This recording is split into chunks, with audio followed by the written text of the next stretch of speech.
I don't want to work. I just want to bang on the drum all day. Green Bay Ugh, Packers, NFC North champions yuck. 2014. But that's not what we're here to talk about. This is the CombatPress.com year-end super show, super spectacular video program brought to you on a Sunday, just like the old Pride events used to happen, and some pro wrestling events. So I think it's only appropriate that we are in fact coming to you on this Week 17 in the NFL Sunday evening. It is December the 28th? Yeah, I don't know. 28th today. And this is the CombatPress.com year-end spectacular. I'm your host, Eric Reinert, and we've got a full panel tonight. Usually it's just my mainest man, Riley Contek, and I, but tonight we are joined by a couple of other folks that I'll introduce in just a few minutes. Of course, we're brought to you by CombatPress.com. Check out Combat Press for all the latest in news, opinions, and interviews in the world of MMA. Follow Combat Press on Twitter at Combat Press. Go to Facebook, give Combat Press a like to get all the latest from the site in your Facebook feed. Tonight we've got a lot to talk about, but first, a few introductions. As always, I am joined by Riley Cobra Contek. Riley, Merry Christmas, Happy New Year. How are you doing this evening? Oh, I'm like the Grinch. I didn't really celebrate Christmas much, and I just got drunk and passed out, and it's time for New Year. Let's do it. What are you drinking this evening, Riley? I'm drinking, as they say, south of the border. I'm drinking Miller Lite. That's a bold choice for you this evening. I was drinking Blue Moons earlier, but whatever. Returning for the second time, my partner in Packers fandom, Sal DeRose. Sal, Merry Christmas, Happy whatever, Happy New Year. How you doing this evening? Good. NFC North champs right here, number one. That's right. Packers fandom stretches at least from Wisconsin to New. Are you in New Jersey or New York, Sal? I forget. New Jersey. New Jersey. Okay, so stretching at least through half the country. Ooh. And making his Combat Press video program debut, I am very happy to be joined by Wayne Dumas. Wayne, thanks so much for joining us tonight, man, for the year-end program. Thank you for having me, guys. Real quick, hi, Mom. She's watching. Hey, Wayne's mom. Hey, Wayne's mom. And we are T-minus 62 days for Tampa Bay Buccaneers to be on the clock. Good timing. Good timing. You got to celebrate the victories where you can. Tonight we're going to talk about UFC 182. We're going to go through our year-end MMA Awards, and then we'll try to make a few predictions for the year 2015, and then talk about a few news items that have come about in the last week and a half since our last program prior to the holiday season. So yeah, let's jump right into it. UFC 182, pretty great looking event, particularly when you get to the very top of the card.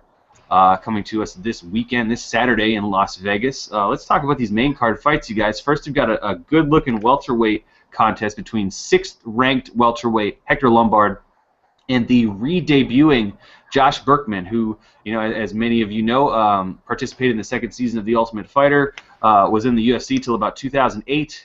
Fought outside of the UFC, had pretty nice success, particularly with his latest venture in the World Series of Fighting, and has made his way back to the UFC and back to a main card on a pay-per-view for his return bout. So Wayne, given that you're our new guest here, we'll throw it to you first. Do you think it's smart of Hector Lombard to take this fight, given his high ranking and Josh Burkman's kind of relatively unranked, unknown status among UFC welterweights? Yes, because he needs a big win. It's just bottlenecked in the welterweight division. It looks like it's going to be a trifecta for Hendricks, Lawler. So he's got to make a big statement. And I think he will make that big statement. Even though Woodley won't fight him. I think that's a fight that should be made. Sal, does Josh Burkman's success in World Series of Fighting mean anything for his prospects in the UFC? In this fight, no. I think Lombard's going to steamroll him pretty much, but that's that. Sure, he could be up there, but I don't think he'll ever contend, to be honest. And finally, Riley, we're pretty much saying here that Burkman doesn't have too much of a chance, but let's say pigs fly, and he happens to defeat Hector Lombard, and let's say he happens to beat him in pretty spectacular fashion, do you think he would then be considered immediately a welterweight title contender? Well, first off, I'd like to say thank you for saving the best for last. Yeah, absolutely. I think that would throw him definitely in the mix. You know, Hector is definitely a top 10 guy, and you're right, nobody does want to fight him. So if he did obviously get a win over Lombard, I could totally see him jumping in the picture. He wouldn't, jump over anyone like a Rory McDonald or anything like that, but he could get that high-profile fight that he's looking for. Riley, your pick for Saturday night's fight? Hector Lombard, TKO round 1. Sal? I'm going to do the same thing, knockout round 1. And Wayne? I actually think it's going to go the distance with Lombard, but I do have a point to make. Berkman was the underdog against Fitch in Finch's first fight in the World Series, and he came out pretty impressive. So I think he might get some things going, but Lombard's going to win it in the end. I agree with you there, Wayne, but, my counterpoint would be that John Fitch is no Hector Lombard. Even at Hector Lombard's, more advanced MMA age of 36, I think that, in a fight between those two, there's little doubt how that would go, at least in my opinion. I've also got Hector Lombard probably winning this one in the first round by TKO, really showing people and showing Josh Berkman that he truly belongs in the title conversation in the welterweight division. Next on the card, we've got a flyweight contest between Kyoji Horiguchi, the 11th ranked flyweight, and Luis Gaudino, formerly a bantamweight competitor on a past season of The Ultimate Fighter, known primarily for his unique green hair that he sports in his octagon fights. Riley, we'll start with you. Is Horiguchi the best Japanese fighter in the UFC? I think at this point he is. I think he's a fight or two away from a title shot in a division that really doesn't have many contenders. So, I definitely think Horiguchi is. And this is a big fight. They put it on a main card of a huge pay-per-view. So this is a showcase fight. This is showcasing that maybe this guy is the next contender. Obviously I think John Dodson's a guy that should get the next fight, but you never know he's going to come back from his knee injury and whatnot. So. This is a big fight for Horiguchi, and if he gets a win, it's going to be really hard to argue against him not being one of the top guys in the division right now. Wayne, given that Demetrius Johnson has really defended his title very effectively against guys, ranked all the way down to, in Chris Cariaso's case, 8th in the division, if Horiguchi wins against Guadino, how many more wins would he need, do you think, to get a title shot against Demetrius Johnson? With Dodson on the sidelines until June, he's looking good, by the way. I do live in Albuquerque, and he's looking good. Insider knowledge from Wayne Dumas? Thank you. With Dodson looking good, but he's still looking at June as a comeback. To be honest, I think one win gets him there. There's really slim competition up at the top. There's some young guns coming up, but not fast enough. And he needs one win. I think he gets this one, and then one more, and then the title shot. Finally, Sal, if Guadino, has had his struggles definitely in the flyweight division in the UFC, do you think he will remain in the UFC if he loses to Horiguchi on Saturday night? Yeah, I think so. I think that division's pretty thin. If you can develop another contender, possibly out of them, so be it. The division at the top is running kind of thin, like Wayne, pointed out, for contenders. So if you get that opportunity to make another guy a contender, why not? But, the UFC is kind of cutting thin a lot of divisions lately, so, I guess it's really a toss-up. Sal, your fight pick for this one on Saturday? I have Horiguchi winning by unanimous decision. Wayne? Horiguchi, first round. Luis is coming off that 9-month suspension, and I don't think that's going to be too favorable for him. Riley? Yeah, I'm going to agree with Sal there. I think Horiguchi by unanimous decision. I know Luis is a tough guy, and it'll be a good fight, but I think Horiguchi is just ultimately the better fighter at this point. Yeah, he certainly has a very impressive record, and it'll be nice to potentially have another person to talk about as a potential opponent for Demetrius Johnson. So I'm going to agree with the group here, Horiguchi, with the win on Saturday. Next, a middleweight contest between 15th-ranked Brad Tavares and former middleweight title contender, or title challenger, I should say, Nate Marquardt, several years ago, but hey, still. Sal, we'll start with you here. Which fighter has the most, or has more to gain in this fight? I think Tavares just by sheer age, to be honest. He needs that big win to really solidify himself in the middleweight division. So I pick him. I think Marquardt, he showed a lot in that last fight. So winning over Tavares, I mean, knowing his competition, his competition in his wins, and how strong of a you know resume he has. I really don't think Tavares is going to be a big addition to that, to be honest. So. Immediate follow-up, which fighter has more to lose here? I would think Marquardt probably, especially at his age. I mean, if he falls behind, it's going to be tough for him to really, bounce back. Riley, Brad Tavares is 27. He obviously had a pretty impressive career early on in the UFC, but has lost his last two to some pretty tough contenders. Do you think that was more a symptom of his relative youth, or have we truly seen his ceiling at this point in MMA?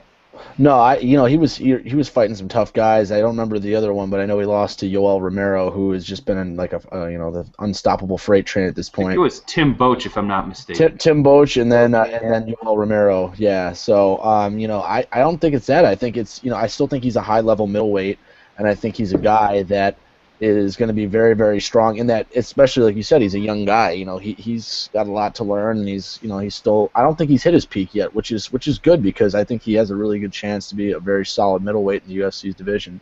But obviously a loss on Saturday night would be really, really bad for him because you're right, that would be 3 straight. I don't know if they get rid of him, considering that the middleweight division is not exactly full of contenders at this point. That's true. But I think that again he's a young guy that they can maybe not build a division around, but have sticking around for a while and being maybe a top 20 guy for a while. Wayne, let's say Marquardt happens to win on Saturday night. What do you think the best we can? What is the best you think we can hope for in his second UFC run here? To be honest, he's on his downside. He's got some mileage on him, like bad mileage too. I don't foresee him going very far. At this point, he's just the gatekeeper for either the welterweight or the middleweight division, wherever he wants to go. I just don't see him going very far lately, and I foresee like 3 more fights out of him, and he's done. What do you think will happen on Saturday night, Wayne? I foresee Tavares winning by unanimous decision. Sal? I'm actually going to go against the grain probably and pick Nate Marquardt by unanimous decision. Okay. Riley? I don't usually pick split decisions because I think it's stupid that you would judge that what judges do, but I'm going to take a split decision just to screw with both of these guys. I'm going to give it to Tavares. It's going to be 2 judges to 1, Tavares. I'll agree wholeheartedly, on the other hand, with Wayne and say a unanimous decision victory for I actually really mean unanimous decision. I was just trying to be an asshole. Sorry. You sound like a judge from Albuquerque. I do. Tony Weeks. I don't even know if he's a New Mexico judge. Whatever. I think he's licensed, but he doesn't come. Okay. Jeff Collins. That's the one that was he was the Diego Sanchez guy. We'll talk about that later. That's down the road. That's fine. Co-main event of UFC 182, a very intriguing lightweight contest between 4th-ranked Donald Cerrone and 8th-ranked Miles Fury Jury. We'll start with Riley here. A win for Cerrone is going to be his 6th straight in a very stacked lightweight division. Do you think he gets a title shot with the win here? Or, more importantly, do you think he'll wait for one? No. Unfortunately for him, Rafael Dos Anjos is sitting in front of him because he has a win over him, and he's also on a good streak as well. And he just beat Benson Henderson, and then he just beat Nate Diaz pretty one-sidedly. So I still think he's behind Dos Anjos, and I don't think he sits on the sideline because if you know Donald Cerrone, he doesn't like to sit around. So I think he would take a fight against either Khabib Nurmagomedov if he came back, or any other of those top guys still in the lightweight division. Wayne, being an Albuquerque guy, and Donald Cerrone kind of training in your neck of the woods, if you could watch Donald Cerrone fight any other fighter, regardless of weight, who would you want to see him fight?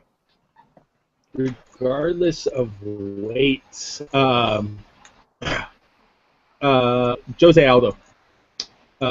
Because I would love to hear the sound of each one of them kicking each other in the legs. Yeah. I'll pose the question. Those would be thunderous in an arena. I'll pose the question to both of the other guys. Sal, if you could see Donald Cerrone fight any other fighter, who would you want to see him fight? We talking about regardless of weight, so I could throw like Cain Velasquez out there and have them two fight in a ring. Okay. Let's say if all weight being equal. Honestly, I'm gonna agree with Wayne. I like Aldo on that. That'd be really, really cool. Just the two strikers, and again, like he said, those leg kicks would be awesome. You might see like a leg kick TKO in that one. Riley? A 160-pound Tyrone Spong, stamp it. Ooh, nice. I'd like to see if Donald Cerrone can avenge his loss to Nate Diaz with a fight with Nick Diaz. I think that'd be an interesting one, particularly in the lead up. But back to Cerrone's fight with Miles Jury. Sal. Let's say Jury happens to defeat Cerrone. This obviously puts him in the sort of the title conversation. But do you think Jury can defeat the likes of those elite wrestlers like Benson Henderson, Gilbert Melendez, and Khabib Nurmagomedov? I mean, he certainly can. I think on any given day, anybody can be beaten. Especially in a sport like mixed martial arts, everybody's kind of So if the guy has his day, he's going to take the fight. So, I mean, honest, but I don't know. He has a lot of potential. He's had a lot of potential. I mean, I haven't really bought into it yet, but I mean, we'll see. I think if he definitely beats Cerrone, I mean, you could definitely look at that and go, he's going to beat one of the top guys. So, would any of you guys, and we'll get to fight picks in a minute here, would any of you guys pick Miles Jury over any of those three guys that I mentioned, Henderson, Melendez, or Nurmagomedov? I would. I think that Benson Henderson's kind of overrated, and I think that Miles Jury has a style. Because like we say all the time on this show, styles make fights. I think he has a style that could give him problems. And, Rustam Khabilov gave Benson Henderson a lot of troubles in their fight. And, I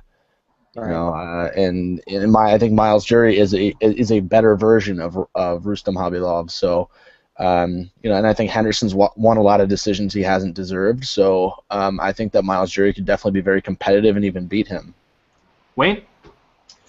I feel that just to piggyback for Riley, Khabibov gave Henderson some trouble, but his head coach John had him ready for those suplexes. So if you go back and watch that fight, he hooked that leg before he got suplexed and ended that fight. And I think the camp that Henderson's in makes him as good as he is. Fight pick, Wayne. I don't foresee Jury beating the top four guys. Yeah. Yeah. Do you think Jury will win on Saturday against Cerrone? I do not, because I've seen Cerrone a couple times in camp, and he looks good. As long as he stays away from 4 12-packs before a fight at the lake, he should be good.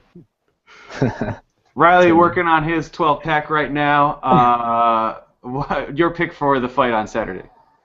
I actually think it's going to be a really, really competitive fight. I've been a Miles Jury fan since he was on the Ultimate Fighter where he blew his knee out. I thought he was going to be a really good cast member there, and he's got a lot of potential. But, for every takedown he gets, he's going to have to ward off a triangle choke or anything like that. And then when you talk about on the feet, he's really powerful. But, Donald Cerrone is one of the best lightweight strikers there is, but he mixes up kicks and knees and punches so well. So I think Cerrone's going to win a very, very competitive decision.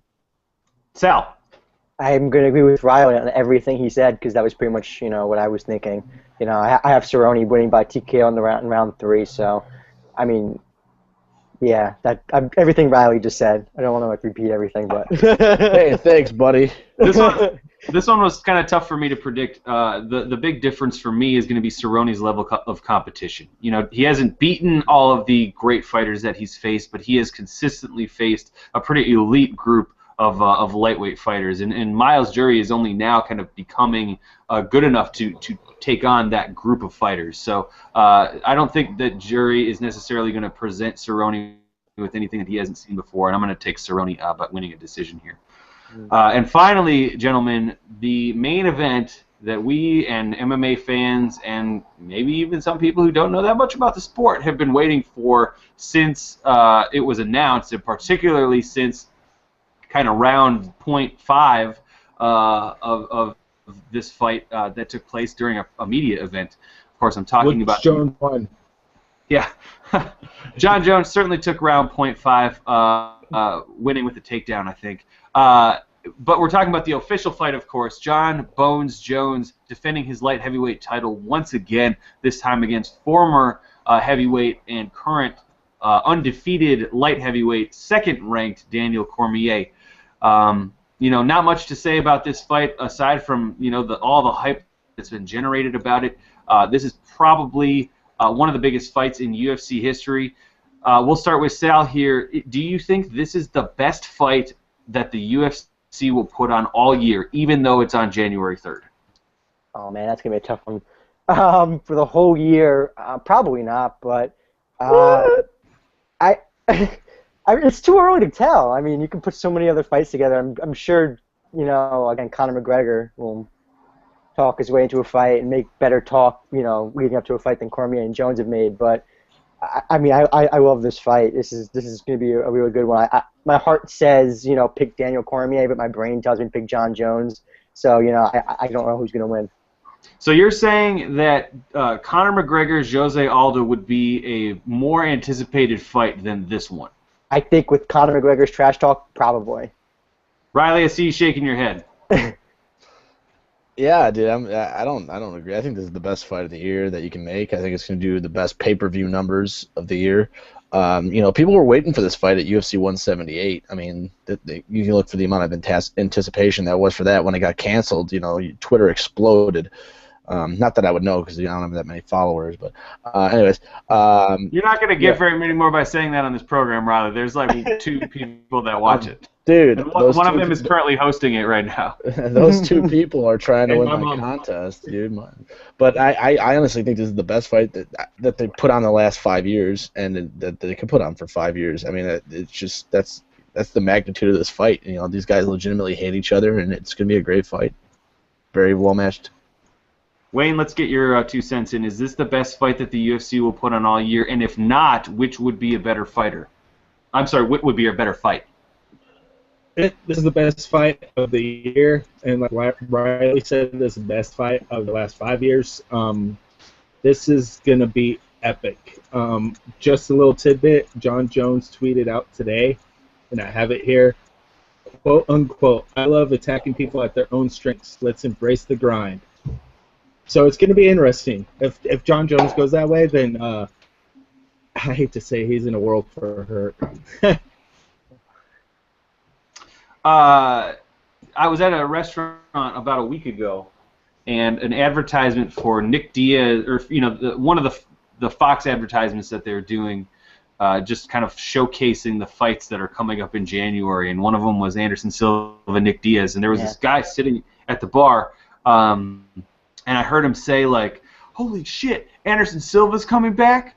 And eventually we got to talking about MMA, and he was saying that his dream fight would have been Anderson Silva versus John Jones. And I went on to tell him that John Jones was fighting on the 3rd against Daniel Cormier. The reason I asked this question that I asked is because, in my opinion, this is the best fight of the year, and it is not close. Like, I can't possibly, unless John Jones somehow by the end of the year were to take on Cain Velasquez for the heavyweight title, that's the only fight that I could hypothetically think could possibly be put together that would have more hype behind it than this one, just because it's, kind of the importance there, the stakes there. So I got to agree with Riley and with Wayne here that I think this one's real good. Before we get to fight picks, we'll start with Wayne here. If you're in John Jones's corner, what advice do you give him for trying to defeat Daniel Cormier as effectively as possible? Distance, distance, distance. You don't want to end up on your head like Henderson did. Trust me. I know Wink. I've talked to Wink, and I've talked to Greg. They're going to tell him, throw those elbows like fists and throw those kicks like jabs. That's the game plan, and I guarantee you, if John thinks he's going in and embracing the grind and gonna win, then there's another thing coming. I hate to tell him. He doesn't have 84.5 reach for nothing. Riley, if you are in Daniel Cormier's corner, what advice do you give him to try to defeat John Jones?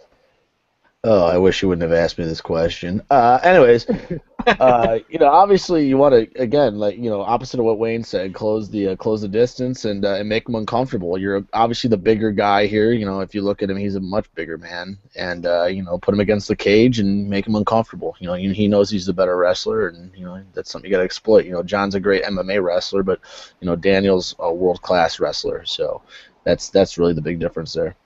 Your fight pick, Riley, for the title fight Saturday evening. John Jones, unanimous decision, stick and move fest. Sal. Oh, man. I'm going to pick John Jones, TKO, round 5. Nice. Oh. And Wayne. Last minute. For Riley, John Jones doesn't train with little guys. He trains with the big boys at Jackson's. I know that for sure. He's going to keep the distance. He's going to TKO round 3. I think for Jackson's, by the way. I don't. Riley. No, I think if he's going to beat Cormier, I think he's going to get him with that modified guillotine choke he has. If he does finish him, like you guys are saying, it's going to be a TKO. I think it's going to be that high elbow, almost like a half-ass Cody McKenzie guillotine.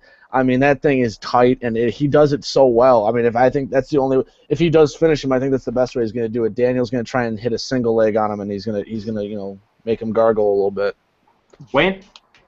You got to remember when Travis Brown beat Josh Barnett by elbows for clinch against the fence, he was training at Jackson's. John Jones knows how to do that. Okay, fair enough. My pick for this fight, I like John Jones in a convincing 5-round decision. I think it's going to be one of those 50-45 wins for him. You got to think that if, Cormier's big advantage here is his wrestling. So, one would think that John Jones would focus particularly on avoiding being put on his back. That's not to say that will necessarily be successful because, as Riley pointed out, Cormier is one of the best wrestlers in the world. Real quick, everybody was giving Chael the wrestling advantage when John Jones dumped him on his ass 3 times. Who did that? Quite a few people. Yeah. Quite a few people were saying that he was the better wrestler. I feel like those must have been Chael marks. I agree, but Chael Sonnen isn't going to come in, to their fight weighing 200 and whatever pounds that Daniel Cormier is, and just, solidly built. Wow, you're stepping the bounds there and solidly built for Daniel Cormier. I feel like I have to just say whoever said that Chael had a wrestling advantage might have been high or something. No, if you go back and look at the media, that everybody was saying that Chael had a chance because of his wrestling. Oh, I can understand that, but I mean, I don't think he had. That's just what they think. I would have totally laughed in their face if they told me that. But. Oh, I did too. Trust me. Don't look back in the archives if I said that. I don't know if I did or not. I think Daniel Cormier is going to wake up on Sunday morning with a much different thought process about the sport that he's in, because he's going to be looking in the mirror and it's not going to be pretty. What he sees after John Jones is done with him. Also, Daniel does not have Kane for training right now.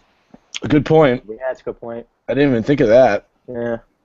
He's always talking. I got Kane. I got iron sharpens iron. I think there's more iron at Jackson's right now than at AKA. I would agree with that. Yeah. Any other fights that any of you guys want to talk about on Saturday night? We'll start with Riley. I usually do, but I think the undercard's kind of weak. I want to see how Paul Felder does in that prelim main event against Danny Castillo, because I do think Paul Felder's a very good prospect, but Danny Castillo is just really one of the toughest guys to get past when you're trying to get over the hump. So it's gonna be kind of interesting. But other than that, I think the prelims are kind of ish. Team alpha male factor as well with Danny Castillo. Right. Elite training partners. Wayne, any other fights you want to mention? I think Marcus Brimage makes his run right now. He had a wicked knockout at Ultimate Fight Night 50. He looked like a mean machine coming into that fight. I think he's got no reservations, and he's taking heads and running with it. Sal. They took the two, the only two that I'm kind of interested in. So I'm going to agree with Riley on that one. I think the prelims are kind of kind of weak and weak for me. So. All right, guys. Well, then let's move on. We at Combat Press are in the midst of doing our end of the year awards. You can check those out. A few are released every day on combatpress.com. We've got a handful that have already been published. I imagine more will be published throughout the week. But we've got a number that I want to talk about and a couple that were not included on the official website. So what I'll do here is I'll bring up the topic. I'll talk about the picks that the site had, and then throw to these guys to see if they A, agree with the site picks, and B, if not, who they would have installed in their place, or what fights, or whatever the topic may be. So we'll start with the male and female fighters of the year. The Combat Press male and female fighters of the year were Robbie Lawler and Carla Esparza, respectively. So we'll start with Riley here. Riley, do you agree with these picks? And if not, which would you put in their place? I went with Robbie Lawler as the male fighter. I don't think anybody can say otherwise. He had such a great year. But obviously Carla Esparza had an awesome year with the Ultimate Fighter and winning the UFC championship. But I mean, let's be honest here. You know me. I'm the guy that loves including women in the goddamn shit here. All in the goddamn shit. Yeah, whatever. I lost of words. But I got to go with the most popular one, Ronda Rousey. She went from being the armbar machine to having 2 knockout wins, and she's still the most popular star in the sport. She's a mainstream person, and it's hard not to give her the female athlete of the year for MMA, because based off those things, and you don't even think she's the UFC champion at bantamweight, and she's still the hugest draw that they have. So I'd say Esparza would be a nice follow-up, but I think that Ronda Rousey is the female fighter of the year in my opinion. Wayne, your thoughts on Robbie Lawler and Carla Esparza as the fighters of the year for Combat Press? Just for Carla winning the 115. The thing with Ronda is, I think Hollywood is calling more than MMA. She fought twice in 3 months in the beginning of the year, then she went to the wayside. They forgot her by October. It was more the hand than the knee, actually. Both. Yeah, but Lawler, both of those fights were epic. So it's hard to say not give it to him, even though I gave number 2 to Hendricks. But I have no disagreeing with who got male and female. Sal, my personal pick was with Riley here, with Ronda Rousey being the fighter of the year.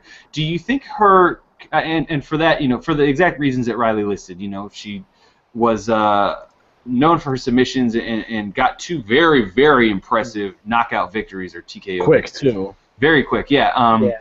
So Sal, do you think Rousey's level of success that she's consistently displayed has almost degraded people's perception of her performance, because they almost expect her to go in and dominate, and so when she does, it's kind of like business as usual? Yeah, I think that's pretty much, I would say, the reason you pick Carla Esparza over Ronda Rousey. Because Ronda, it's very easy to give Ronda Rousey this award because she's so good at what she does and she's so dominant and everything like that. And that was the one reason I was thinking about giving it to Carla Esparza. But if you're going to sit here and give a fighter of the year, I don't think that should be an issue. I think you should go with who is clearly the best fighter, and I thought that was Ronda Rousey. I mean, like you said, she had armbar finishes, and then all of a sudden this year she knocks everybody out, and she's been gone a while too, so everybody, I guess, got caught up in the whole new strawweights and the Ultimate Fighter and winning the first ever 115-pound title. So I think that kind of also swayed people to Esparza, but I gave that to Rousey. I didn't think it was close. Riley? Yeah, no, see, the thing with that is also, you have to remember, you know, she had 2 fights in 2014, but she also had a fight in December of 2013 against Misha Tate after the Ultimate Fighter was over. So, I mean, if you think about when in the timetable the awards were done, she had 3 fights in the timetable that we had the awards done. Mm-hmm. So, and you know, she beat Misha Tate, who, in my opinion, has been her greatest opponent to this date, and then she got the 2 knockouts. So, in my opinion, she's 3-0 in that time span. Moving on then to fight of the year. The fight of the year picked by our site was Johnny Hendricks' victory over Robbie Lawler in their first fight from UFC UFC 172 earlier this year, back in, I believe, February or March. My specific memory is obviously fading here. Sal, do you agree with this one? Yeah, that got my vote. I thought that was clear and away.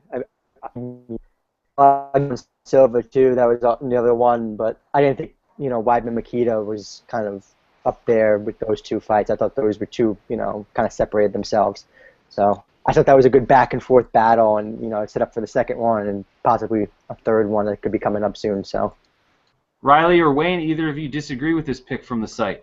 Yeah, I did, and it wasn't really that I disagreed with it as much. I mean, I could see how people went with Hendricks and Lawler because I thought that was an amazing fight. I watched it while I was blacked out on St. Patrick's Day, but but I remembered it. That was one of the few things I remember. But I remember watching Weidman and Machida and just being like, this is a technical fight. This is what fighting is. These guys are so good at what they're doing that it may not be the firefight of a Diego Sanchez brawl, but everything they're doing is so subtle and perfect, and it was just so fun to watch. Wayne? I totally forgot how good that Weidman Machida fight was until I rewatched it about a week and a half ago. And looking back on that, Machida should have got a second fight. I thought it was a little overjudged for Weidman being the champion and all. Machida came in there. He was able to strike the way he wanted to. It was an amazing fight. I thought there should have been a second though. See, I'm going against all you guys, I guess. I loved Hendricks Lawler 1. I thought Weidman Machida was great as well. But to me, the fight that had me on the edge of my seat most memorably this year was Matt Brown versus Eric Silva. I realized the stakes weren't super high, but the fact that Brown took the damage that he took and then came back and won inside the distance against Eric Silva, it was like a movie. So to me, that's the fight of the year for me personally. Yeah, I mean I think that was also an awesome fight. I mean, we talk about how awful the pay-per-view numbers were in 2014 and how the UFC had an off year, but there was really no shortage of awesome fights because you're right, Eric Silva, Matt Brown really is also another one that could arguably be the best fight of the year. And like you said it was, and we have 4 guys here and 3 just different opinions. So it was in general a great night, great year of fights. Yeah, can't disagree with you there. Let's talk about the event of the year. The 2 big contenders are really UFC 178 and then the one that ended up winning on our site, UFC Fight Night 55, Rockhold versus Bisping, which I believe had an entire night of finishes. Wayne, which event got your vote this year for best event of the year? Hands down, Fight Night 55. Even though I was covering whatever else was happening that night, that's how memorable 55 was. I don't remember what I was covering for the site. I was watching Fight Pass and what I was covering at the same time. It was spectacular. For first fight, when Marcus Brimich knocked out, I don't even remember who he was fighting. But it was, but it like they said, if he just shaved the morning before, he would not have gotten knocked out. That was a beautiful kick. All the way to Luke Rockhold, almost finishing in round 1. It was beautiful. Sal, any disagreement there? I didn't think this one was close. I was saying UFC Fight Night 55 too. I thought you don't have any decisions on there. Everything's a finish. People getting knocked out. People are getting submitted, and I think it was either the night before the one with Rory McDonald, and that card was boring, and then so this one kind of saved that weekend. I guess for the UFC, and it was just spectacular. Riley. I actually went with UFC 178, and the only reason I went with that was because it was a high-profile event.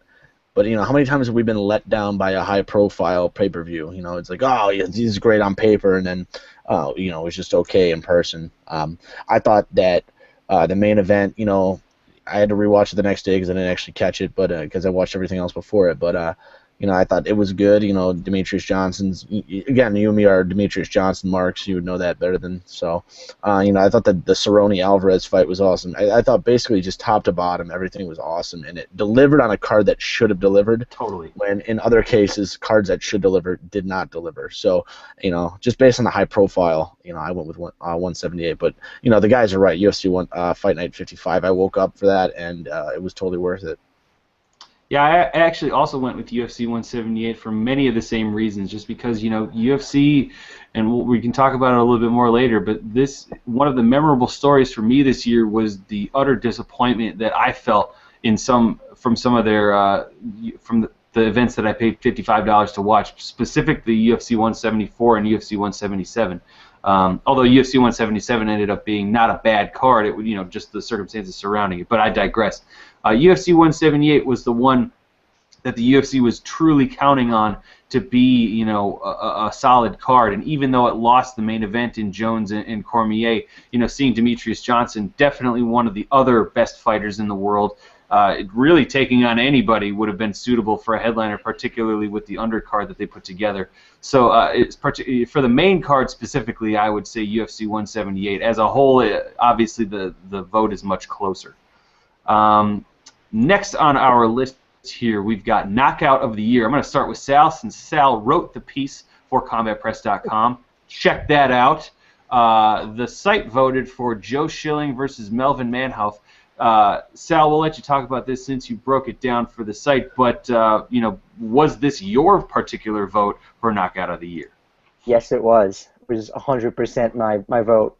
I remember that was the one week that me and you were doing the show, and we talked about it, and we both said, that was like that knockout that made you jump up and go, oh, scream on, top of your lungs. That's what I did.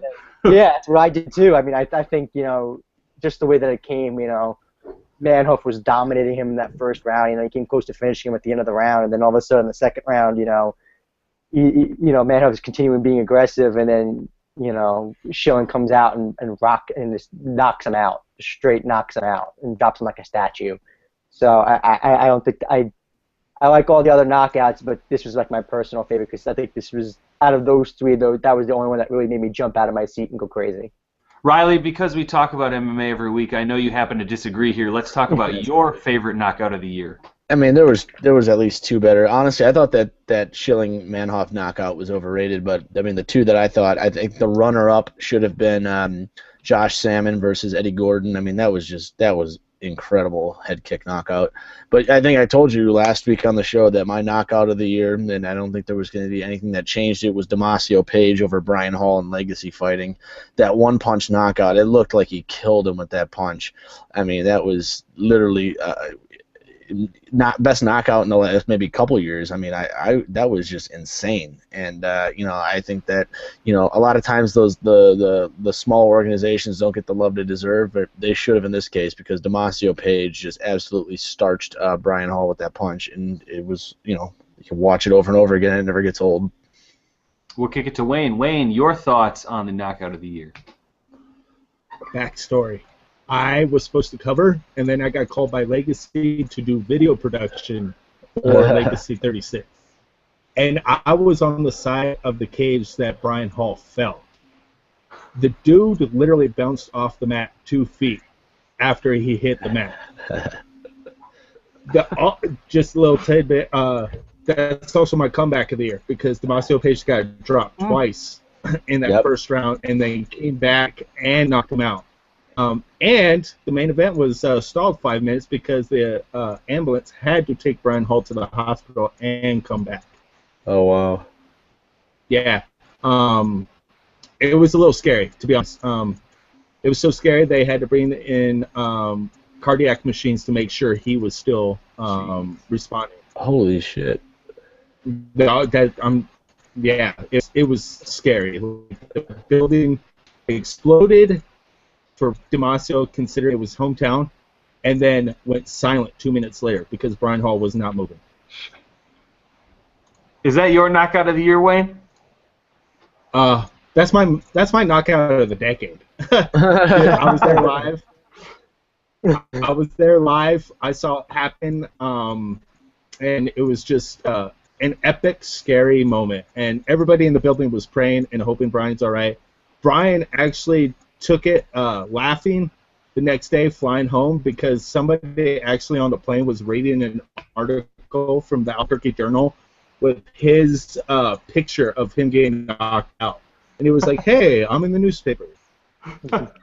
So all in all, yeah, that's it's one of my top knockouts ever. This is great insider info we're getting from Wayne tonight. All right, next we'll talk about submission of the year. The site voted Ben Saunders with his omoplata submission over Chris Heatherly. Riley, do you agree with this pick? Oh, absolutely. I mean, there were definitely some awesome submissions this year. I think that Luke Rockhold had two of the best with the triangle Kimura of Tim Boetsch and then that mounted one-arm guillotine of Michael Bisping. But, I mean, you never see an omoplata in the UFC.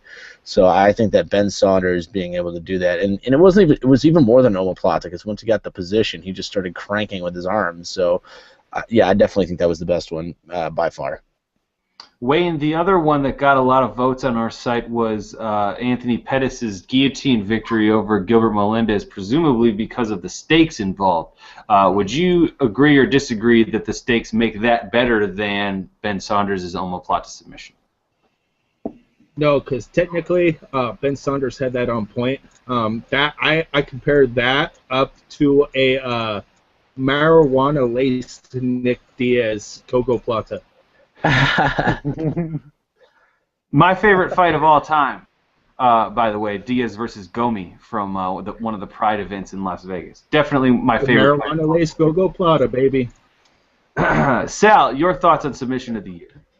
No, I was gonna say it's Saunders. I mean, I know we talked about this the last time I was on, and I said that was like a submission elitist kind of thing because you see all these guillotine chokes, you see all these rear naked chokes and these arm bars, and it's kind of like you don't get an omoplata very often. So when you see it happen, that to me, I think that was hands down for me. Yeah, I'm bored with all three of you guys. Ben Saunders definitely deserving of the award for submission of the year for that omoplata over Chris Heatherly. Next, we'll talk about comeback fighter of the year. Our site gave it to Anthony Rumble Johnson. Wayne, agree or disagree? I agreed initially, and now thinking back, he's not in the UFC yet, but he needs to be. Damasio Page went 3-0 at 125 in 2014, and I think he's found some resurgence. Trust me, Sal. He's found some resurgence at 125. He's going to make some big waves. I know I'm a little biased being Albuquerque and all, but I initially voted Rumble. Because that knockout of Nogueira was scary. Yeah, it totally was. Riley, we'll get to you in just a second. Sal, your thoughts on comeback fighter of the year? I mean, I didn't vote personally for Anthony Johnson. Who did you vote for? Neil Magny. I thought, just coming back, he had 2 consecutive losses, and third one pretty much puts the final nail in the coffin on his UFC career, and he comes out and he wins that fight, and then he won 4 fights in the year, and I think that for me was pretty much comeback fighter of the year. So, Riley? Yeah, no, I agree with Sal. I had Neil Magny myself. He was 5-0 in 2014, and I actually thought after his second loss in a row, and he was going to be cut, so I didn't think we'd ever see him. And then they gave him a third fight, and I was like, okay, well, we'll see. And obviously he did what he did this year, and yeah, I mean, I didn't think it was going to be any question, but, Anthony Johnson was not the comeback fighter of the year, in my opinion. If he was comeback fighter of the year, it would have been last year when he was just running through World Series of fighting, knocking everyone out, and just doing his thing. So I think that, maybe he's the comeback fighter of the last 2 years, if you use both years, but no, definitely Neil Magny. Agree with Sal there. I voted for Anthony Rumble Johnson simply because that's fine. You can disagree with me all you want. I'm just messing with you, dude. No, it's all good. He went from Riley. One of the reasons that I love doing the show with you is because we disagree. because if we agreed on everything, it'd be boring. Yeah. But the reason that I think he deserves the award is because he went. I mean, all due respect to Neil Magny, went from perhaps losing his job in the UFC to winning 5 in a single year. That's certainly very impressive. But Anthony Rumble Johnson went from not having a job in the UFC to, I think, legitimately being considered a title contender at this point in the span of a year. So, to make that significant of a leap in the course of a year earns him my vote. Breakout Fighter of the Year. This one's probably not close. The site voted Conor McGregor. I can only really think of one other fighter who could be even considered for this award, and I think Riley would probably give it to that fighter. So we'll start with Riley. Riley, Breakout Fighter of the Year for you. Yeah, I'm sorry. Conor McGregor is more popular, but we're not. This isn't the Breakout Popular Fighter of the Year. This is the Breakout Fighter of the Year. T.J. Dillashaw should have won hands down. Guy became a UFC champion on late notice, for Christ's sake. So yeah, I mean. Totally, it's Dillashaw. I mean, McGregor is a breakout in the fact that he's popular, but he's not a champion. Dillashaw is a champion. Sal, Dillashaw or McGregor? I voted for Dillashaw as well. I was thinking the same exact thing Riley was thinking. If this is the most popular breakout fighter of the year, certainly give it to Conor McGregor. I think when you look at it, he upset Barao, and I don't think that was that's probably the upset of the year too, right? That was also. Upset of the year was Barao Dillashaw. So I think if you're going to, the guy came out of nowhere pretty much to win the UFC title. And not only did he do that, but he also did it in such convincing fashion, to beat Barao in that fight. And then, when he defends that title again, I think, I don't see giving McGregor the award over, Dillashaw. Only on popularity I can really see it. I'll tell you what, Eric, I knew I liked that Sal DeRose character. Wayne? I personally gave it to McGregor because he made the biggest splash. Dillashaw's been around for a while. If anybody's watched any of the lighter weights, they know who Dillashaw is. Trust me, the dude's wrestled his way to where he's at, and there's one component that has made him who he is today, and that is Bang. If it was not for Bang, Dillashaw would not be champion. Biggest for me for breakout fighter of the year, it's got to be the biggest splash, and I think McGregor made the biggest splash this year. Yeah, I'm gonna agree with you there, Wayne. Dillashaw certainly made a big splash in that he got the biggest upset of the year, but I still think at this point McGregor sells more fights or sells more tickets than Dillashaw does, despite Dillashaw's elite status. Upset of the year, I don't think we really need to talk about this. Dillashaw versus Renan Barao is upset of the, definitely of the last several years. Anybody disagree there? No. No. All right, we'll skip right over that then. I have. Oh, Wayne. Oh. When I think upset, I think Diego versus Pearson. That's not an upset. No. Unless you're taking the word upset as in people were upset that it happened. I would exactly. I was so upset about that fight. Trust me, I'm not playing hometown favorites. There was 3 people in that building that thought Diego won. 2 judges and Diego. Maybe Diego's mom. But that's it. I was so upset about that fight. Oh my God! If you're using upset like that, I think we can all agree with that. I had to get that out there. How else am I going to get that out there? If you're I gotta agree with that. Bonner Ortiz takes it.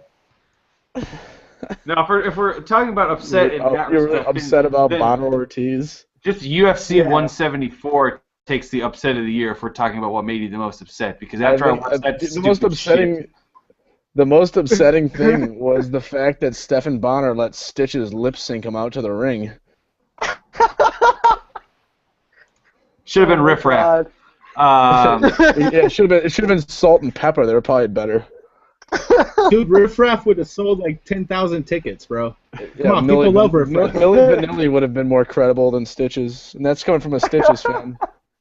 I saw Riff Raff here in Madison like 3 weeks ago and got drunker than I have in quite some time. I think I had a really good time at the show, but I'm not 100% sure. You told me that last show. You're running out of material, Reinert. I don't have very much material, man. I'm boring. I'm just messing with you. Biggest story of the year. The site voted the Reebok apparel deal sponsorship exclusivity. Wayne, did this get your vote? And if not, what did?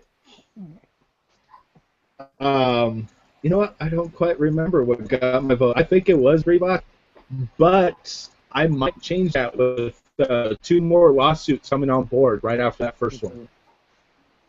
Riley? Biggest story of the year.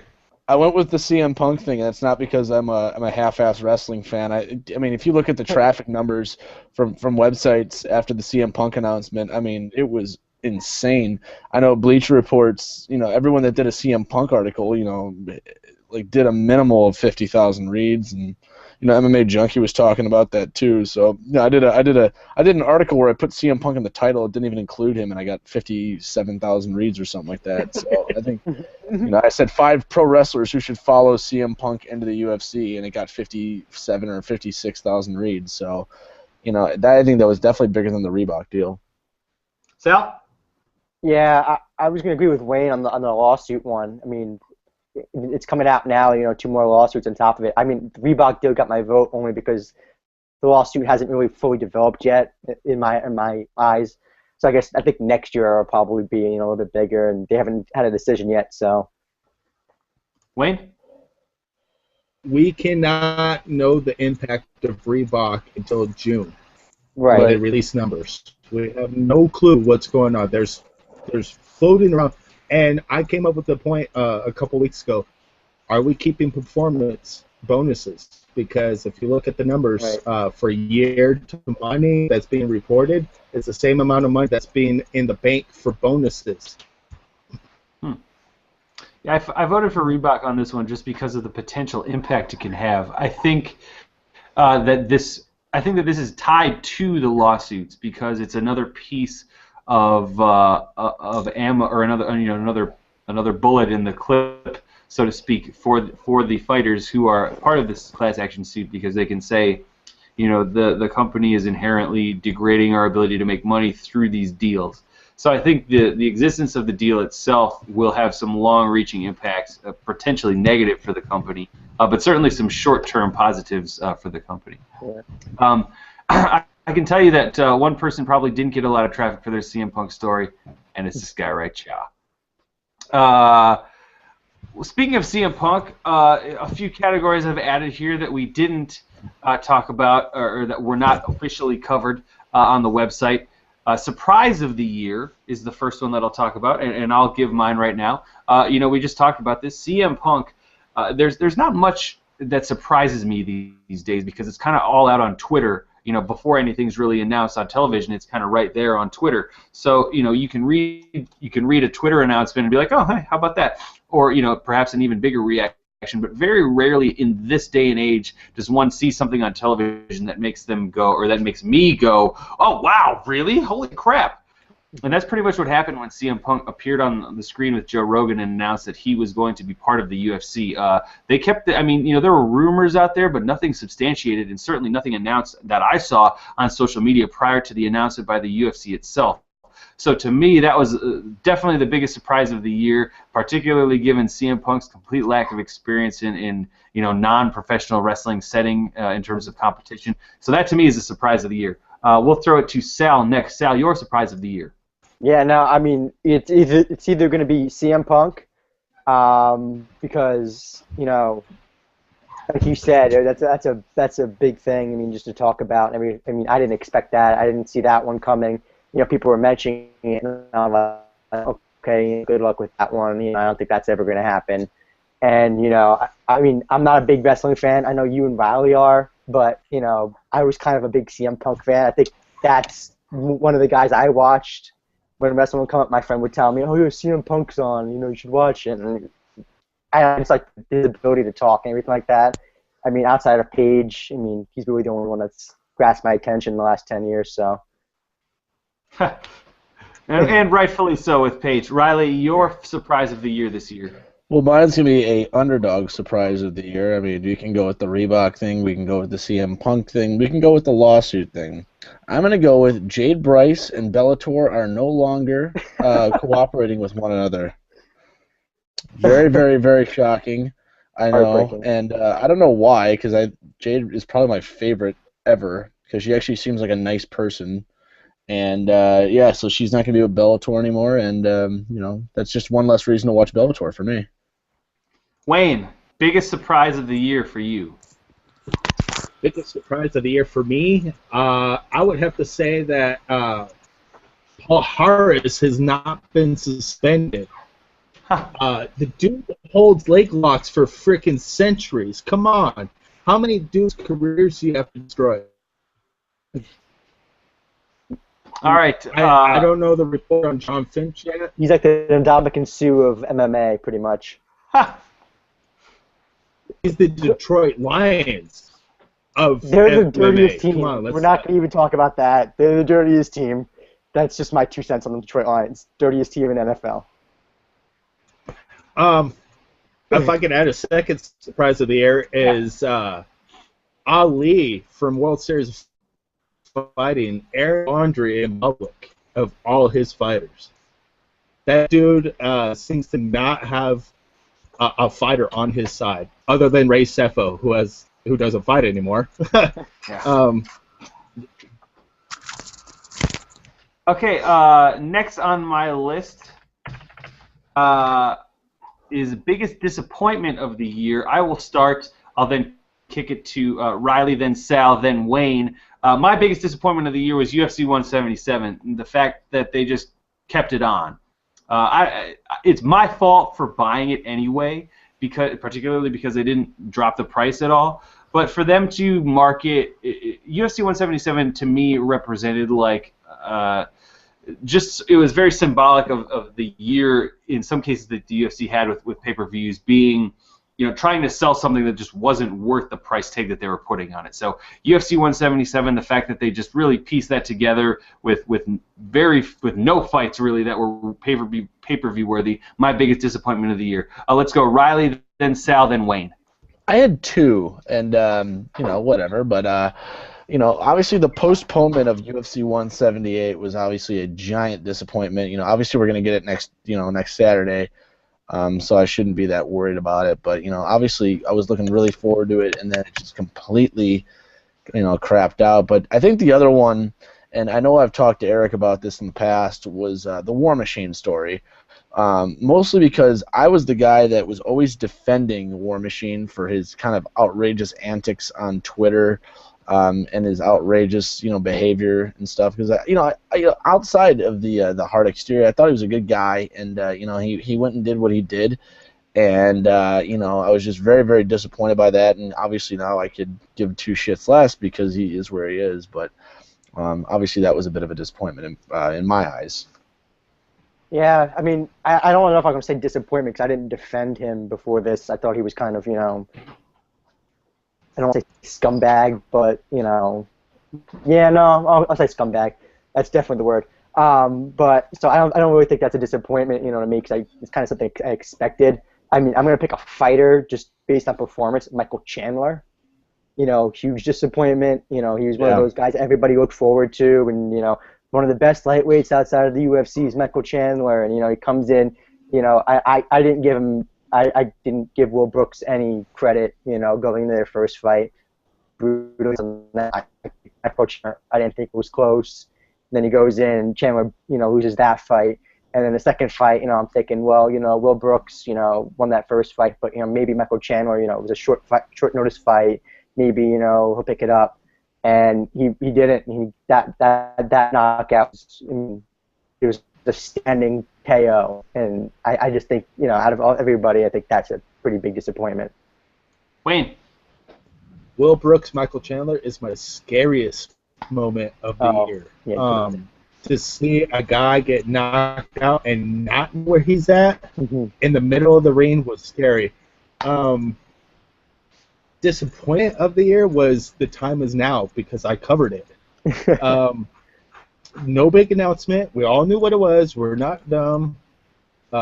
Why not just say, hey, we're working on this? I literally sat there for an hour and a half covering for the site, just quotes here and there. It was nothing special. It was an hour and a half wasted of my time. That would be my biggest disappointment of the year. All right, and finally, our award for your favorite fighter of the year. That is one that, regardless of win-loss record, you most enjoyed watching and will most enjoy watching coming up in 2015. We'll go first. Riley? Oh, sorry. I didn't hear you say my name. I'm going to go with Mark Hunt. Win or lose, every fight he's had has just been awesome. The knockout of Roy Nelson, the title fight with Fabricio Verdum, he may have lost, but he made it a fun one while it lasted. So, you put a Mark Hunt on a title, any type of fight, and I was there to watch it. Wayne? Yeah, Mark Hunt's up there. Dude comes to fight. It doesn't matter if he's 40 pounds overweight 3 weeks before a fight. The dude comes to bang. I just love... somebody's getting knocked out in a Mark Hunt fight. It doesn't matter who. His fights alone are worth $25 a piece. Yeah. I'm going to go a little bit against the grain here. My favorite fighter to watch this year was Rose Namajunas because she's just... You talk about fighters with the it factor. Even though she lost to Carla Esparza, she's only 22 years old. I think she's got a world of potential in front of her. She's got a really well-rounded skill set that I think is only going to continue to improve. I think she will be a legitimate title contender for a while, if not a title holder. So out of all the fighters, I think I look forward most to watching her next fight. Sal, your favorite fighter of 2014, one that you most enjoyed watching, one that you most look forward to watching in 2015? I'm going to be the unabashed Conor McGregor fan right now. I like the way I like the way the guy talks, and I think he sells a fight pretty well. I would also say CM Punk probably too. I think you pretty much, I'm looking forward to 2015. I really want to see how he does, to see how. An athlete can just come over with, no prior experience and fight. So let's see how that one works out. All right. That wraps up our awards for 2014. Let's look a little bit into the future here. In 2015, Sal, we'll start again with you, and we'll go around the horn here. Which fighter do you think will make the biggest leap forward in 2015? I know I said I didn't think you could, beat guys like Benson Henderson or Nurmagomedov, but I think Miles Jury could definitely take that step if he beats Donald Cerrone, this Saturday. So, I certainly could see him taking that step, but we'll see. Wayne? Ray Borg. He should have beat Dustin Ortiz, and he had a quick submission in his last fight. I see him doing 3-4 fights. I know, Riley. I know where you're going, but the kid's good. I've met him personally, one of the nicest dudes you'll ever meet. And the dude's good. He's good. Riley, biggest step forward 2015. Well, unlike Wayne, I can't be biased with most of my picks. I'm just fucking with you, Wayne. Don't worry. But no, and this is, I was I was laughing earlier, but I think Conor McGregor, honestly, if he beats Dennis Seaver, I don't see how he's not the top contender to Jose Aldo, and that would be literally the biggest step forward somebody could take. Wayne, you have a rebuttal? I have 1% in front of me. Yes, I do. Actually, 125 needs title contenders, and Ray Borg could do that. And McGregor needs to fight a wrestler. He needs Frankie Edgar after this fight. I actually also have McGregor here potentially. He's certainly built a nice foundation for himself, but that foundation has been built, largely on words, although he has performed very well. When he steps into the elite of the featherweight division, then we will truly see it. But, if he's successful, he's going to be one of the biggest stars in the UFC by the end of the year. Let's go the other direction. Riley, which fighter do you think will take the biggest step backwards in 2015? This might be a personal distaste, but I have Benson Henderson. I really think he's incredibly overrated. and he's taken some decisions he didn't quite deserve. So I think it all starts at the same night that Conor McGregor fights. He's going to fight Eddie Alvarez, and I think that Eddie Alvarez has the skill set to kind of expose him, and I just really don't think Benson Henderson's as good as we thought he was, despite him being a champion. So I think he's going to take a little bit of a step back this year. Sal? As much as I love to see him fight, and I think he's a great trash talker, I think Conor McGregor probably might do that. To be honest, I think Jose Aldo is going to beat him, and then they're going to give him a wrestler, and then he hasn't faced that high level wrestler yet, so I think that's going to probably happen sooner rather than later. So probably after the Aldo title shot, probably in the summer. So we'll see. Wayne? It's right at the beginning. Cain Velasquez. Too many injuries, too fast. Hey, these are all some really great picks. I've got two for you guys. Number one, Rashad Evans. I think for a long time he's been considered, among the best at light heavyweight, and I think that will begin to erode this year. I think he'll find himself permanently on the outside of the title contenders conversation. And then, as much as I hate to say it, because I love watching him fight, I don't know how bright the future looks for Junior Dos Santos. He has been through a lot of wars. I think psychologically he knows what Cain Velasquez can do to him, and I think that may be, kind of giving him a mental ceiling. He did win against Stipe Miocic, but he was pretty ugly afterwards. And Travis Brown's probably his next fight, and that's not going to be. I mean, it's certainly not going to not be a violent fight. You know what I'm saying? So I think we may start to see Dos Santos, unfortunately, exiting his status as an elite fighter. We'll see with either of those guys. Riley. Yeah, I just wanted to say that my pick was going to be for taking a step back would be Dominic Cruz, but if he took a step back, he'd probably blow out his other name. Hey-o! Burn. Too soon. Did you get a third shot on that one? Too soon? Sorry. Hey-o! All right. Next question here is for Wayne. Which current UFC fighter do you think we are most likely to see on a Bellator card in 2015? If any. This is kind of a bad Rampage. question. Rampage? All right. Riley. The reason being he's signed right now, and that's going to court, and he's gonna. Scott Coker doesn't talk out of his ass a lot. Riley.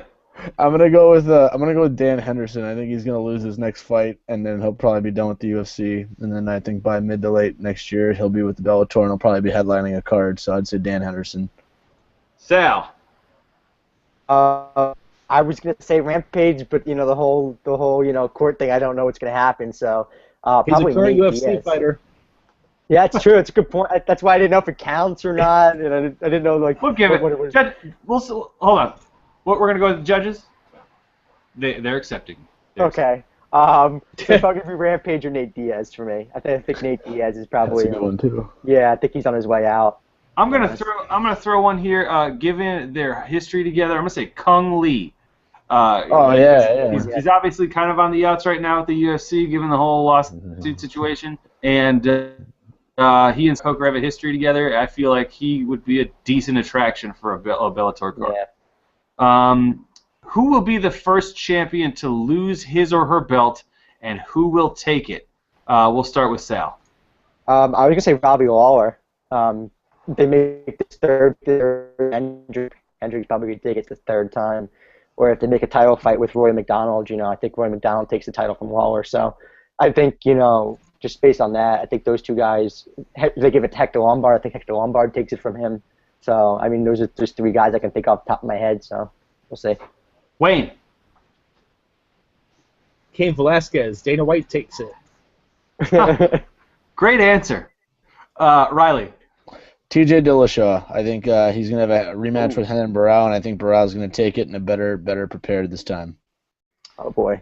I think Lawler survives a rematch with Hendricks, but loses his title to Rory McDonald, who then is going to hang on to it for a long time. Which currently unknown fighter, or maybe lesser-known fighter, should people be paying more attention to? We'll start with Riley. This is a really, really random one, but I think Aljamain Sterling in the bantamweight division, he has just really got all the tools to be just an absolute star in MMA.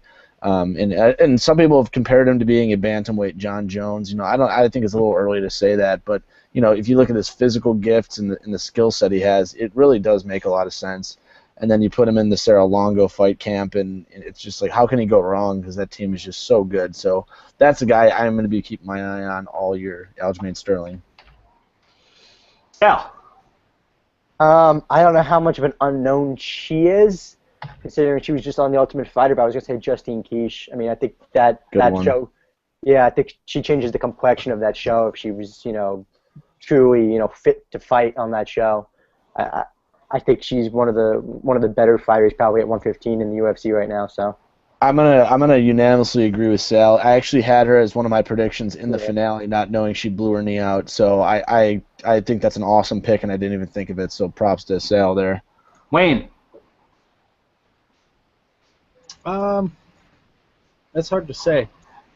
I really didn't think about this one all too much, and I don't want to go hometown favorite because Riley's giving me shit, so we'll go on. I'm going to go with, he's a guy who, again, sort of like Sal and Riley's is not, well, particularly Sal's, is not unknown, but lesser known. I think a guy who's going to perhaps break out in 2015 is Max Holloway. He fought 4 times in 2014. He had 4 finishes, and 2 times he got a post-fight award. So I think he's going to establish himself as a very exciting fighter to watch and one that people should pay attention to next year. 2 more questions for you guys, and then I think, given that we've been going here for about an hour and 15 minutes, we'll wrap it up. If Bellator wants to do another pay-per-view event, which fight or fighter needs to be in the headliner? We'll start with Wayne. Fight or fighter? One of the Pitbulls. They come to fight every fight. They may not necessarily sell, so they need somebody across the cage that could sell the card. But one of the Pitbulls, one of those 2 are going to break out and go into the UFC. Riley. You got to go with the Bellator structure here. They go with established names. I mean, you looked at the last Bellator pay-per-view, they went with Tito Ortiz and Stephan Bonner, which was in my opinion. But it wasn't a pay-per-view either. It was on Spike. Oh, was it? I must. Hey, I make an error once in a while. It happens. I don't. It doesn't happen often. But I'm gonna go with. It's gonna be the fight is gonna be Tito Ortiz versus King Mo Lawal, and it's gonna suck. Sal. Are we talking about Bellator with? Am I going with the circus that they go with, like Riley was mentioning, or am I going like legitimate? I'm saying Bellator puts on a pay-per-view. They want to sell as many pay-per-views as they can. Which is the fight they put at the top of the card? I saw something today that they said Scott Coker was going after Fedor. Yep. Fedor and Lesnar, or somehow get Randy Couture to come back at age 50 to fight Fedor. Like 70. Okay, I'm trying to be nice here, so. But I certainly think if they get Fedor back, I think that's going to be their headlining, if anything. Or if you want to go legitimate fights, Joe Warren will sell that fight with Richmond. I know they had some words after Richmond beat Nam Fan, so I think that'd be a good fight. In my mind's eye, I see Tito Ortiz versus Fedor. And it would not be close. Very possible. But that's really the only one I could see potentially, and this is like even super unlikely, putting together and expecting people to buy on pay-per-view. Okay, last question of the night, gentlemen, and I think it's a good one here. What is your dream fight for 2015, and what are the chances of it actually happening? We'll start with Riley. I'm going to go with Jose Aldo versus Anthony Pettis. I don't think it's going to happen, but sorry, Sal. Yeah, that's okay. Sorry, but that would honestly just be the best fight, super fight you can make. I think it could sell a little bit because Pettis is so great. Aldo still isn't a big draw, but I think Pettis going up against a guy that's another champion and that has a style that can match up well with his, I think that's the best one. And honestly, I would pay $55 on that. So. Wayne, dream fight 2015. Johnson versus Jones. Everybody's been talking about how DC and Jones is going to be big. One person that can get Jones in power and knockout power is Rumble Johnson. Oh. And I think that that would be the downfall of Jones, and he moves up to heavyweight. And Sal, do you have a different, perhaps alternate dream fight that you'd like to talk about? I'm going to go crazy here. I'm going to say Green Power Ranger versus CM Punk. Fall next year. Watch it. That will be a pay-per-view main card fight right there. Can any of you name the Green Power Ranger's real name? Something David Frank. Jason Frank. There you go. Jason David Frank. So you got him. I got dyslexia. Get off me. He was also the White Ranger, if you remember. We can tell by the skin color. I love Power Rangers back in the day. All right, so let's see. My dream fight 2015, and if the pieces all fall in place, I'd say there's a small chance that this actually happens. John Jones defeats Cormier, defeats either Gustafsson or Rumble, depending on who wins their fight. Cain Velasquez comes back, defeats Fabricio Verdum, and then you put them together for the heavyweight belt. Again, small chance of it happening, but if both of those guys have cleaned out their divisions, which I believe they could potentially do by the end of 2015, that would be one hell of a year-end fight to headline a card, Jones versus Velasquez. So that's my dream fight for 2015. Any final thoughts that we want to share about 2014 in MMA? We'll start with Riley. Yeah, my final thoughts is the Combat Press Google Hangout show between Eric Reinert and Riley Contek was the best show ever. Second place, which was distant, UFC Tonight, with Ariel Helwani and whatever jabronis they had doing it. I can't disagree with anything that Riley just said there. I mean, I think he's got a really objective stance on the matter, and I do too. And I do think that this is the best MMA video show on the internet. Not to be biased or anything, but because there's been no bias tonight, right? Objective. No, none. Objective analysis. Sal, final thoughts, year 2014 MMA. Go Eric and Sal DeRose did for the Combat Press Report. We'll go with that one. That's the top one. Or Tough Talk. We'll go with the craziness that Tough Talk was. That was pretty much just high school bickering back and forth between everybody. Man, Wayne, final thoughts 2014. Forgettable. First quarter 2015 is going to have more pay-per-view buys than all of 2014. Bold claim. Yeah. Yeah, that to me was the biggest story of the year was that, we talked about this before, just the repeated attempts by the UFC to sell us programming that was not worth the money that they were charging for it. So, here's hoping that 2015 shows us something a little different. All right, gents, I think we're going to wrap things up. Again, this has been a fantastic year. Riley, man, thanks so much for doing this show with me every week. You guys can follow Riley on Twitter at BigRilesMMA. Please do that. He's one of the foremost experts on particularly women's MMA. You'll see another rankings, women's MMA rankings from him coming out at the beginning of the year, I suppose, 2015. So keep an eye out for that. Sal, appreciate you making the trip in today to join us for the end of the year spectacular. You guys can follow him online or on Twitter at the Sal DeRose, my fellow Packer fan. He's just got great taste overall. And you can tell by his jersey that he's wearing. And Wayne, making his debut here on the Combat Press video program. Certainly not going to be his last time. I think we're going to have him back sooner rather than later. Wayne, really appreciate your insight tonight, man. Really some good stories and just some great opinions from you tonight. So you can follow him at Dumas MMA on Twitter, and please do that right now. You can follow me, Eric Reinert, on Twitter at ReinertEric. Be sure to follow Combat Press at Combat Press. So you've got at least 5 accounts that if you're not following right now, you should start following immediately. Go to Combat Press every day for all the latest news, interviews, and opinions in the world of MMA. Again, you can follow Combat Press on Twitter at Combat Press. You can like Combat Press on Facebook for all the latest from the site in your Facebook feed. So it's been a great handful of months that we've been doing this program. We're going to continue right on through beginning next Tuesday. That's going to be January, I'm not sure what. 6th. 6th, really? Okay, yeah. So we'll do January 6th at 9:30 Eastern Time right back here on Combat Press.